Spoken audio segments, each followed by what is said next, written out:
শহর আগরতলার hawkers corner ব্যবসায়িক সমিতির আজ নয়া কমিটির শপথ গ্রহণ অনুষ্ঠান ছিল।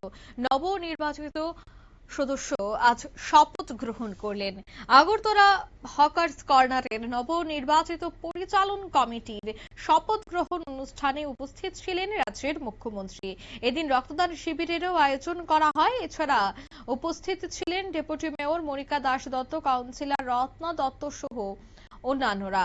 মূলত এদিন তারা শপথ গ্রহণ করেন। পরিচালন কমিটির সদস্যরা আগামী দিনে তারা কিভাবে এই হকার্স কর্নারটিতে বিভিন্ন সমস্যা এগিয়ে আসবেন বা কি কি কাজ করবেন, কমিটির পক্ষ থেকে সমস্তটা বিষয়ে তারা এদিনে শপথ গ্রহণ করেন।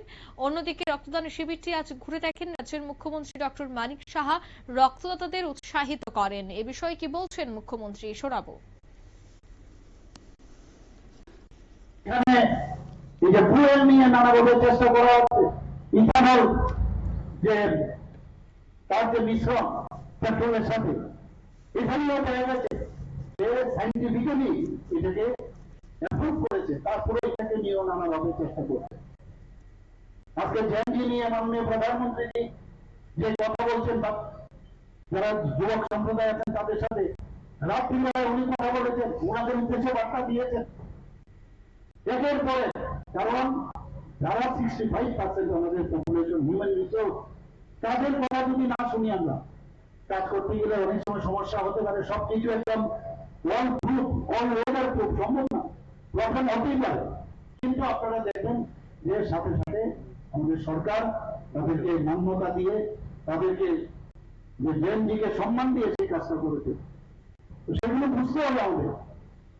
আজকে আপনার ঝাড়খণ্ডের ঘটনা দেখুন, ঝাড়খণ্ডে তারা সেখানে পেপার লিক হয়েছে, সেখানে পুলিশ দিয়ে তাদেরকে পেটানো হয়েছে, তাদেরকে দাঁড়িয়ে নেওয়ার চেষ্টা করা হয়েছে সেই বিষয়ে। এবং চাকরির চুরির ঘটনা ঘটেছে, কালকে আপনারা পার্লামেন্টে দেখেছেন। তো তাদের ওই সময় রাজশব্দ নেই, ওই হিন্দি জোটে তখন রাজশব্দ নেই। তো এই যে রাজনীতি চলছে, এটা আমাদের রাজনীতি। আপনারা শুনলেন মুখ্যমন্ত্রীর বক্তব্য। এদিন কিন্তু মুখ্যমন্ত্রী অনুষ্ঠানে বর্তমান যুব সমাজের উদ্দেশ্য বার্তা রাখেন। জেনজিদের কথা কিভাবে শুনেছে প্রধানমন্ত্রী, কিন্তু সে জায়গায় ঝাড়খণ্ডের বর্তমান পরিস্থিতির কথাও তিনি তুলে ধরেন।